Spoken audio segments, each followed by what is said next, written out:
बिहार की एक छोटे से गांव रामपुर में एक साधारण परिवार रहता था। हरि प्रसाद मिश्रा और उनकी पत्नी शांति देवी। उनके दो बच्चे थे, एक बेटी रूपा और एक बेटा मनु। रूपा सुंदर, चंचल और बहुत समझदार लड़की थी। वो गांव के स्कूल में पढ़ती थी और घर के सारे कामों में भी हाथ बटाती थी। जब रूपा की उम्र 18 साल हुई तो उसके लिए रिश्ते आने लगे। गांव के ही पास के कस्बे से एक पढ़ा लिखा सीधा साधा लड़का अविनाश का रिश्ता आया।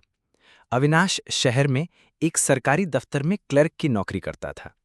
उसकी सादगी और ईमानदारी देखकर रूपा के माता पिता ने रिश्ता स्वीकार कर लिया। शादी सादगी से हुई। रूपा अब अपने ससुराल गोपालपुर चली गई। अविनाश ने कभी रूपा से ऊंची आवाज में बात नहीं की। दोनों में गहरा विश्वास और प्रेम था। अविनाश हर शनिवार रूपा को मायके छोड़ आता और रविवार शाम को वापस ले जाता। साली से पहली मुलाकात। कुछ महीनों बाद गांव में छठ पूजा का आयोजन हुआ। रूपा मायके आई और उसके साथ अविनाश भी। वहीं उसकी साली मधु से अविनाश की पहली बार सही से मुलाकात हुई। मधु उस समय केवल 16 साल की थी, पर उसमें गजब की चंचलता थी। बोलने में तेज पर दिल की साफ।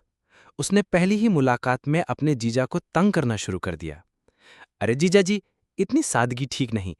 कभी दिन शर्ट भी पहनिए, थोड़ी स्टाइल लाइए। आप तो सरकारी बाबू टाइप लगते हैं। अविनाश मुस्कुराया। बाबू ही तो हूं मधु बिटिया, स्टाइल से ज्यादा काम की इज्जत होनी चाहिए। रूपा हंस पड़ी और मधु भी। लेकिन उसी दिन से मधु और अविनाश की नोक-झोंक वाली दोस्ती शुरू हो गई। रिश्ते की मर्यादा। अविनाश ने कभी भी मधु को एक साली के रूप में नहीं बल्कि छोटी बहन की तरह देखा, लेकिन धीरे धीरे मधु के मन में एक अलग किस्म का आकर्षण पनपने लगा। वो जीजा के सामने कुछ ज्यादा ही सज धज कर आने लगी। कभी कभी ऐसे सवाल पूछती जो उसकी उम्र के हिसाब से न जरूरी थे और न उचित। रूपा ने एक दो बार ध्यान दिया पर सोचा मधु बच्ची है, यूं ही तंग करती होगी। पर अविनाश ने इस बदलाव को समझा।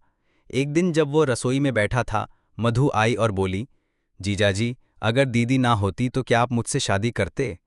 अविनाश को ये सवाल बिजली की तरह लगा। उसने गंभीर होकर कहा, मधु, ये सवाल मत दोहराना।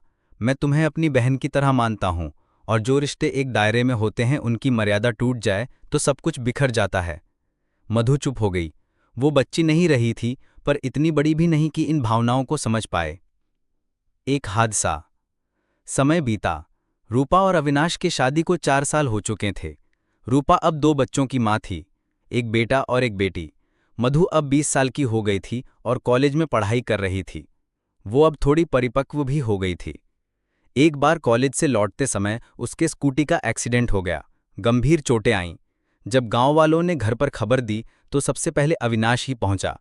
वो उसे अस्पताल ले गया, ऑपरेशन करवाया, खून भी दिया। मधु की मां ने अविनाश को आंसू भरकर धन्यवाद दिया, लेकिन मधु के दिल में कुछ और ही भाव जाग उठे। श्रद्धा और प्रेम के बीच की पतली रेखा अब धुंधली हो चुकी थी।